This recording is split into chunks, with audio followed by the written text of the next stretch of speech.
Hi, everybody. Hope you're all doing good today.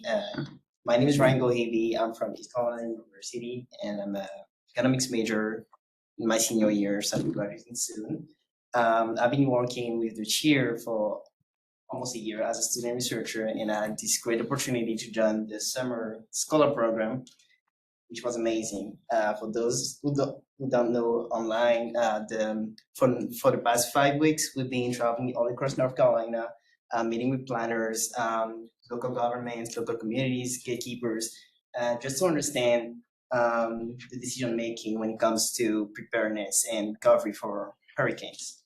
And because of my economic background, I was particularly interested in one specific subject, which is the money. So yeah, because you can have a pure research, you can have the motivation to help people solve problem, but if you don't have the money, actually you're very limited. So thanks God, on federal level, we do have access to that money, and even though in the current environment we've seen some cuts, we still have some grants available for recovery and mitigation. But the question is not about the availability; it's just who get access to that money. So set the stage for my main topic, which is equity in grant funding of federal grant. I haven't realized that I didn't start a presentation actually. So yeah, so equity in grant funding. So throughout this presentation, I try to answer to that question. Our grant funding process equitable for marginalized communities? Spoiler, it's not. So it's not equitable at all, but it depends on who thinks, how do people define it. So some people may say, yeah, I'm doing a great job, I'm serving everybody, it's equitable. And some people can say, no, it's not actually fair. Some people are left out. So the first question that I'm going to ask you and me as well as I go is, what happens when equity means different things to different people? So, and uh, sorry, and the thing is that it can mean different thing for those making the decision on the government level. So that creates a problem because as a chair advocate, actually, equity is the major thing we want to focus on. And for experience and interviews with led, I realized that some people may think they are acting in an equitable way when they are acting in an equal way, and that makes a huge difference. So didn't want to mention that name actually, but I met a local planner. He was a stormwater manager, uh, and I asked him to define equity. And this is the code he gave me. He said, "You want to give people who deserve it more value, because that's what the word equity means to me. It's value." So there's a trick here. It comes from a good intention, but deserving, is it the correct word in that context? That's what caught my attention, because when it comes to hurricanes, there is no merit-based aid, because you don't deserve to get saved. You need to get saved. So this distinction is kind of very important in the way you people make decision about how to spend the resources, how to get the money, how to distribute the money. Because some example that I've heard before is, okay, we all pay the taxes. So if I spend 2 hours on your property and I don't spend the same 2 hours on the other property, it creates a problem. So when equity means different things to different planners, it leads to inconsistent decisions. Some can focus on equal access instead of equitable access, where some people may be disadvantaged. So let's keep going. Okay, excuse me for that. First time using crazy, so gotta be tolerant. Okay, going back here. So something, as I said, that I realized that some planners can tell the difference between equality and equity. So basic definition we have from the dictionary, actually, equality means that each individual or group of people is given the same resources or opportunities. On the other hand, we have equity, where it recognizes that each person has different circumstances and allocates the exact resources and opportunity needed to reach an equal outcome. So something that I found very interesting those definitions that on the equity side, we're looking at an equal outcome. We're not coming for an equal position. So that's something that we need to capture here. And a great example that we've heard from the interviews, the meeting we had was with Joe Trainer, who I think is the associate dean for the public policy department at the University of Delaware. He gave the example of two boys sharing a cookie, two little boys, for example, sharing a cookie. So one of them we cut the cookie in half, and the other one we choose the other half. That's an equal process. But should we use that same framework in the context of the hurricane? Because let's say one of those kids had eaten the whole day. He's been eating chips, everything. And the other guy, the other child, only had water. So it would make more sense in that case to give the whole cookie to the other child. And that's where we can capture here when we focus on equality. And what I realized that actually, when it comes to grants funding, the process may be equal, but it often fails to be equitable. And before going deeper, I'll give you just a simple example with the application process. FEMA puts out grants, different grants for hurricanes, mitigation, or recovery, and everybody can apply, has the opportunity to apply whenever they want to. That's equal. Everybody has the same opportunity to apply to the grant. Something that FEMA doesn't capture is something like this. We got one case study here. We have Orento in Pamlico County and the city of Beaufort. I took those two examples because I realized a big gap of resources that I had when we were doing the interviews. So, the first thing, Orento is a very small city with very limited staff capacity. Often, if I remember well, it was one person managing the whole thing, and the second person was actually a volunteer. So in that case, they don't have the time and the energy to be excellent at every task. They have to multitask, and it drops the productivity and all that. Many residents over there are uninsured, which can play into the eligibility to access to some service like buyouts or elevation, things like that. They don't have enough money to actually contract a grant writer or something like that, and they have fewer connections to the decision makers, so they don't have a lobby firm to go there and plead their cause, basically.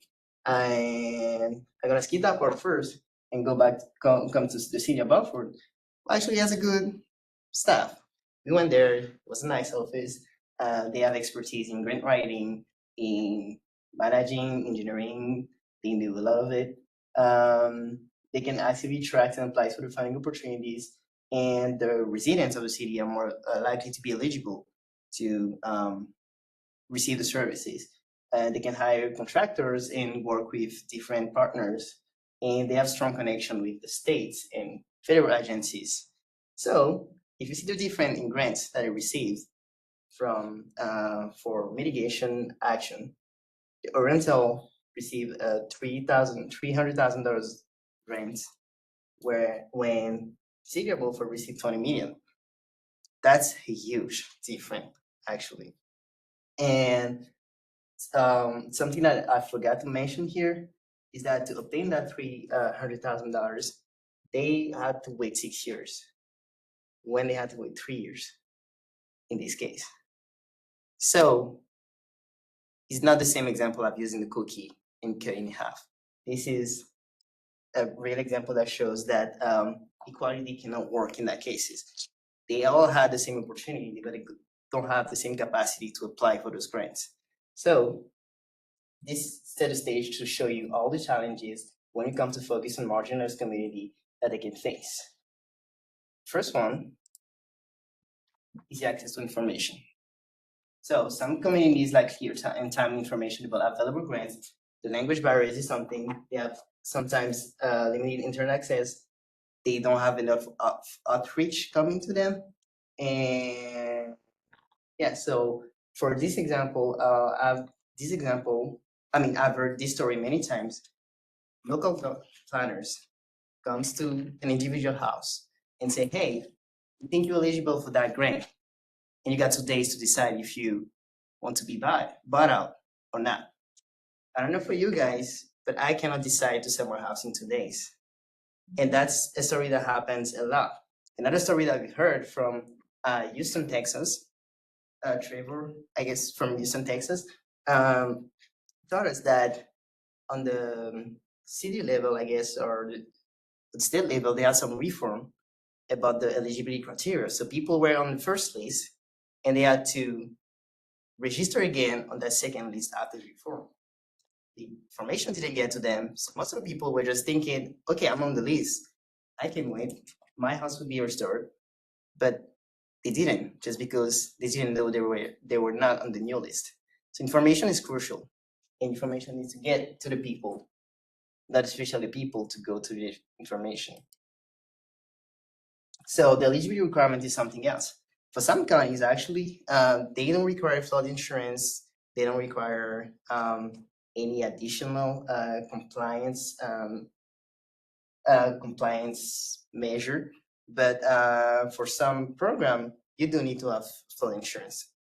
And a small percentage of people actually do have flood insurance, especially when you go to marginalized communities, when they sometimes even don't know what insurance to apply for. So um, the fact that those criteria are pretty strict makes it hard to people to actually access the resources. All right, the timing and amount of funding. As I told you before, for the city of Oriental, they are still recovering from, I think it's Florence, 6 years, yes, Florence. And they had waited 6 years to actually get the money to recover from the Hurricane Florence, which is insane when we know that from Matthew to Florence, only 2 years happened. So I hope I'm not mistaken. Yeah. So 2 years happened. So waiting 6 years, hoping that the next hurricane will wait another 6 years is not a good strategy, actually. So it takes time to get the money. And sometimes you don't get a lot of money out of that. So that's another issue, another challenge that smaller communities face. I think that's one of the biggest one, the staff capacity and the resource limitation. Like I said, the Oriental example, they only had one person actually employee, and the other one was a volunteer. And when it comes to hurricane, Florence didn't look at the staffing to hit. Florence didn't look at the way they can absorb the work amount, the weight of the work, how many contractors, how many houses they can rebuild. Florence didn't look at it. He just destroyed at the same pace that he will for every other county. So having a staff, a low capacity staff plays a big role in first applying for the grants, because they don't have the expertise. They also have to manage the projects, find the contractors, do a lot of things. So staffing is a big problem when it comes to marginalized community mitigative actions or recovery actions, and the complexity of the application process. So from what we heard, for some counties or city, they are part of of the state program where the state actually help them apply for the grants. Some of them are not. So how it works is the county, the individual, go to the local government goes to the state goes to FEMA come back with the approval to the state and then to the local government. That's a long process. And it requires some technical information. Some people said, we don't have a GIS expert to do that. And it plays in a competition where the city of Greenville, for example, which is pretty wealthy city, can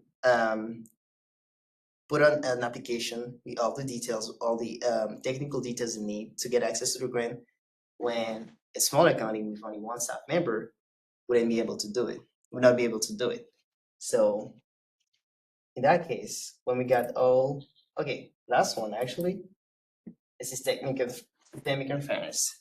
That's something that I discovered thanks to Bella that we met at the city of Greenville, reading not reading actually, I didn't read it. I read a summary of that book because I didn't have enough time. But The Color Flow, which is a very good book apparently, and I love the summary.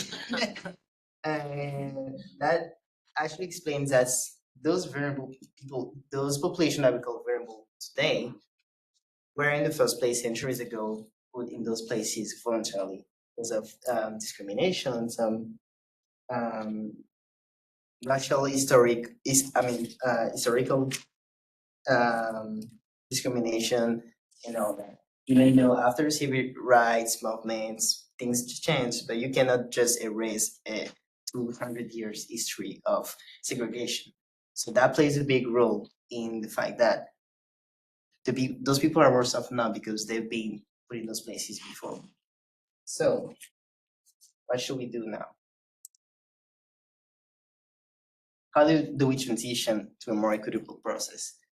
And I found like 5 big points that for me actually embodies all possible strategy that we can use to get to that point. So let me tell you an anecdote here. When I was younger, I was a great child. Like, I mean, every parent wants to get. Yeah. I had good grades. The people love me. I had strength, yeah. So for me, that was my duty to help all my friends get the same level of appreciation. I wanted them to have the same relationship with their parents because mine was great. I wanted them to have the same grades, to have the same ambition. And sometimes I failed to do that. And something that my mom, who is on the call right now, hi mom, told me, she said, "You're not Jesus. You cannot save everybody. Even him couldn't save everybody." So that tends to reassure me. And then as I grew up and I was preparing this, I realized something else.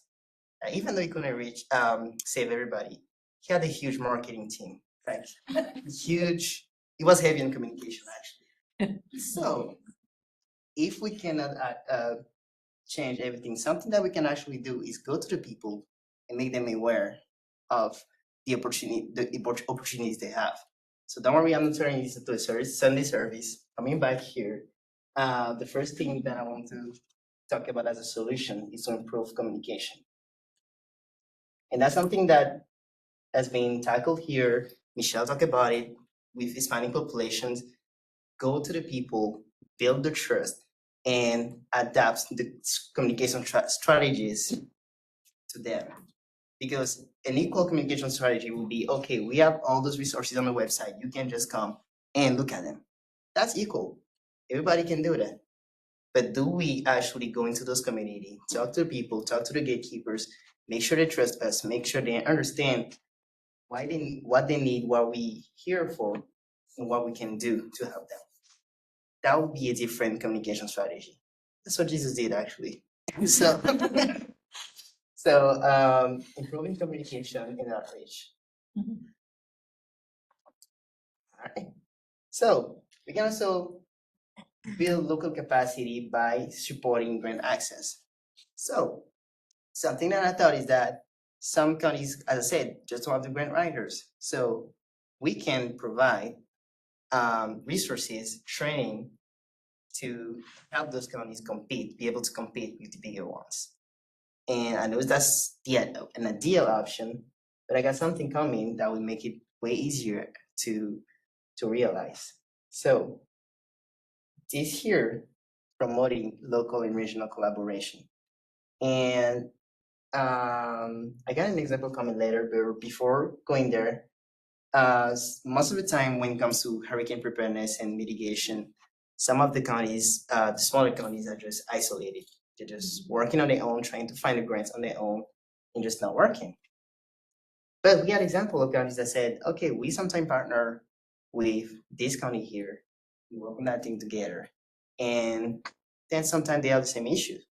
So collaboration can bring actually a better capacity to absorb the amount of weight and then to be more competitive when it comes to grant application, especially when uh, in cases where you get more cuts, less funding, um, collaborating just reduces the number of competitors, basically. And rethinking the eligibility criteria. A lot of actually smaller communities do that. They don't go with, they don't care where you're from, the citizenship, if you need household insurance and all that. All they want is for you to be to live in the community that we serve. And that I think that's something that can be expanded on a greater scale. Just make sure that people get help, no matter where they come from, no matter the income level, and all that. So this is a deal. This is a deal. It takes involvement. It takes another thing, and it also takes education. And I think education for me was the biggest piece because people will make decision according to we make equitable decision if they know, if they have the sensitivity of what it means. Being equitable is not being equal, is making sure we know that all people don't come from the same points, have disadvantages, and work toward work like by considering those differences. So I picked a few examples that I've saw during our interviews that I found very interesting and very equitable actually. Okay. This might be subjective because that was my own appreciation, but I think I had a good one. So Linda from the Family Cooking Disaster Relief Coalition relies on this close connection to the community to decide how to prioritize resource and allocation. Why did I pick that one? Because I realized that the emotional involvement and sensitivity of the people we met depends of the level they're working at. People on this lower level, community level, know the people. They live that community, so they can tell you easily what population needs more help. They are better at prioritizing the resource allocation. We met with Avery at the at City of New Bern actually, and he said that if I had to do it on my way, you have to understand first what's the problem. What is the problem? The problem is not getting the funding. Is what we do with that funding.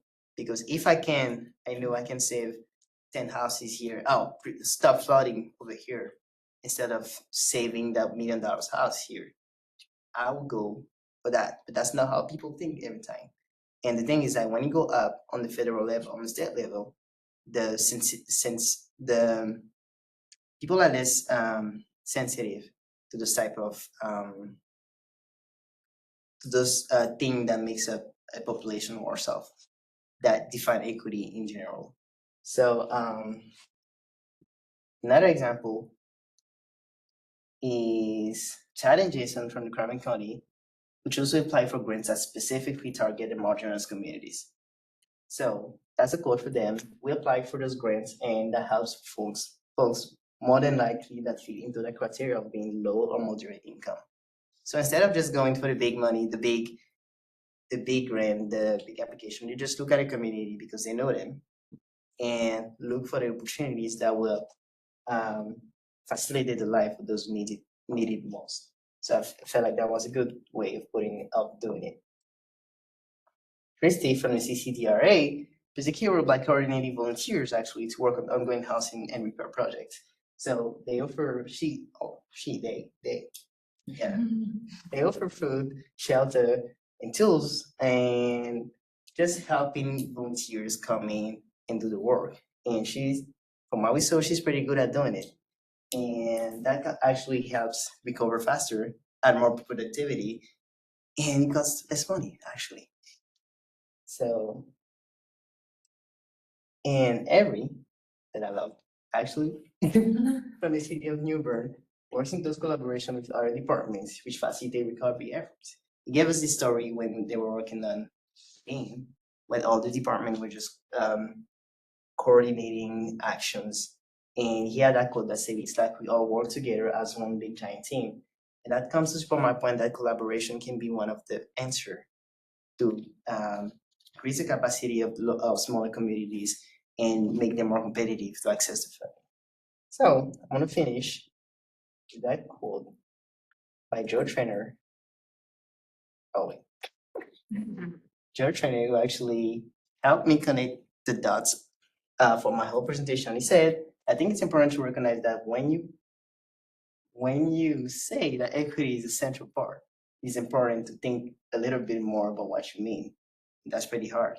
So people do actually need to pay more attention on the action and actually go deeper and see if they're acting in an equal way or equitable way. And I believe that can lead to better decision making in general. So I want to thank you all for being here. I want to thank all my cohorts because you guys helped me a lot. Doing that. You all very smart. I want to thank Megan. I'm very grateful for all you. I mean, as a human, as a supervisor, as everything, you're just an amazing person. I want to thank Amanda and Amo Online that just helped me on Friday find out the first question that I asked. So thank you all. Thank you for attending. Thank you for the people attending online. And yeah. Oh yeah, true. We're going to open it up to questions from the online world. So if you have a question while we're getting you posted, just go ahead and ask.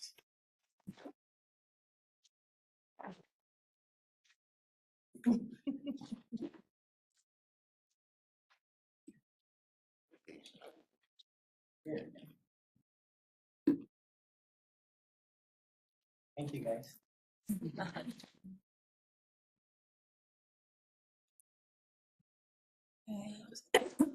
Messages.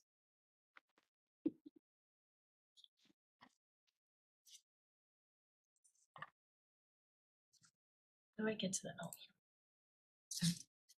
Amanda, can you unmute or is that just a problem on our side? I think I can unmute. Okay, great.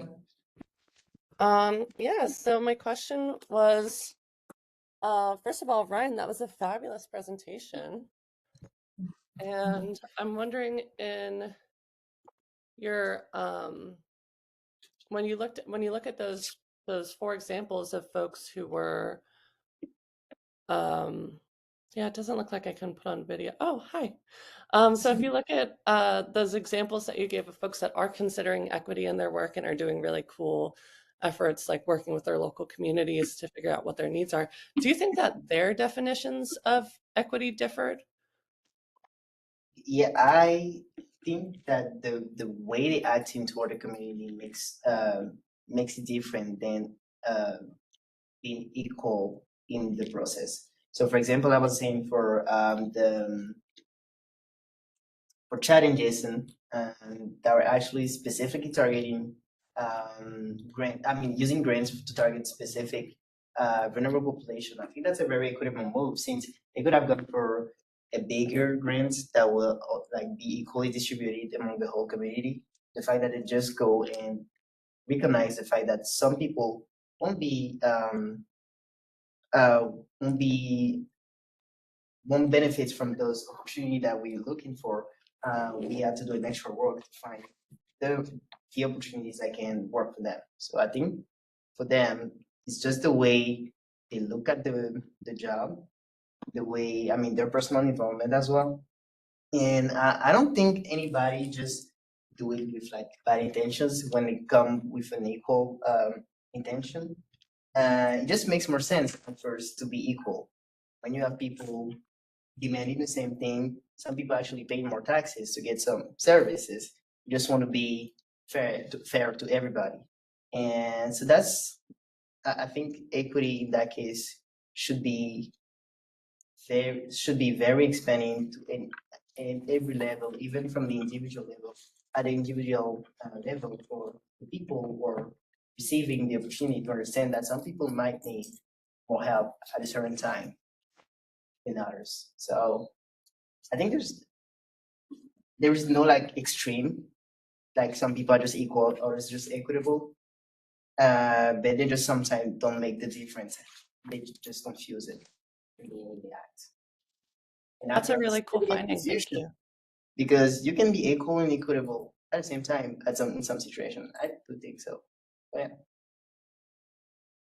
Great, thanks. Mhm. And also, I'm gonna send you that spreadsheet later. Anmol, did you have any questions for Ryan? Megan, not really. I just I hope I'm audible. I'm just quite taken away by how powerful the presentation was, the personal stories, the examples. So many of them sort of resonate with me. Thank you. I'm glad that was that was the goal actually. Are there other questions from the online world?